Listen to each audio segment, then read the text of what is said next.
Hey guys, it's Ian, and welcome back to Is This Legit? Brought to you by MediaWise and PBS Student Reporting Labs. Here, we debunk viral misinformation online, while teaching you some fact-checking tips along the way. As more and more Americans get COVID-19 vaccinations, misinformation about their side effects has been popping up all over the place. In this video, I want to take a look at a specific area of misinformation, how vaccines are affecting pregnancies. Check out this Instagram post, the screenshot of what looks like a news story claiming that, quote, 920 women lose their unborn babies after getting vaccinated. It's a big claim to make, and one that would definitely cause an emotional reaction, especially for someone who's pregnant. As we've seen time and time again on social media, fear and emotion help misinformation spread quickly, and this post had over 70,000 likes when I first saw it. All I can see in the post is the headline, so I have no way to confirm anything it says with more evidence from the supposed article. The Instagram caption isn't much help either, claiming that the data is, quote, from the UK and has been confirmed by the CDC. The best way to start a fact check is by looking at who's behind the information. Is it a partisan or biased organization?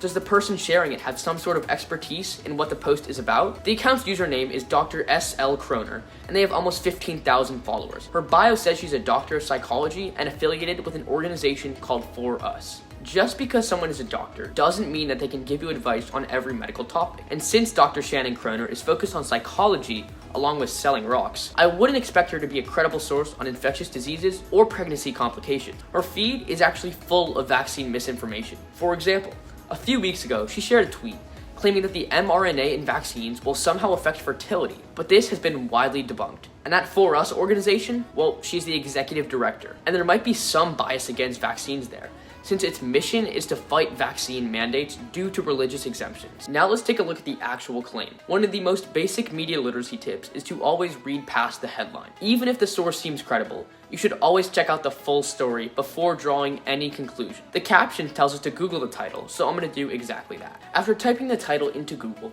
I have to scroll past a few articles fact-checking the claim before getting to the original article. We're going to save those for later, but first check out the original source. That's another super important media literacy tip. Whenever you're checking out the evidence in a post, always go directly to the original source of the claim, whether it's an article, video, research paper, or even a speech transcript. This is called reading upstream. The claim originated from a website called The True Defender. The article doesn't mention the 920 number anywhere besides the headline, which is just one red flag. And it's exactly why reading past the headline is critical. The article uses stats from the Vaccine Adverse Event Reporting System, or VAERS, which is a CDC database where anyone can submit adverse side effects after receiving any vaccine. The article includes a screenshot of the VAERS database, claiming that 395 miscarriages have been reported. This is obviously different from both the 920 number from the headline and 571 number mentioned in the Instagram caption. Regardless, when we go read upstream and go directly to VAERS, the agency says, quote,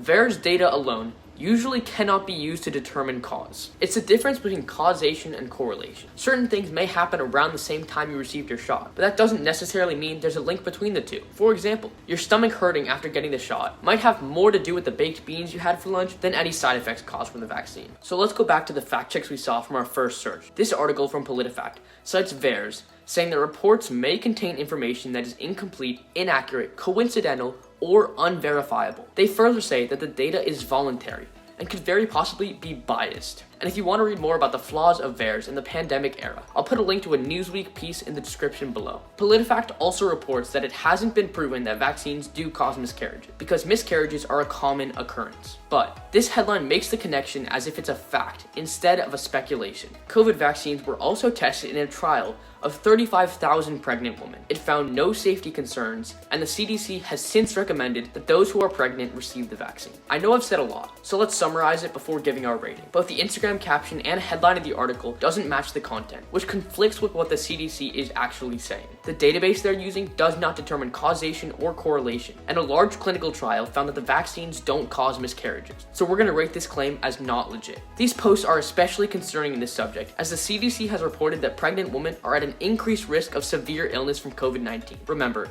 just because someone is a doctor in a certain field doesn't mean that they're an expert in all matters of health. Thanks for watching. You can find all of my sources linked down in the description below. Bye guys. Don't compromise, be MediaWise.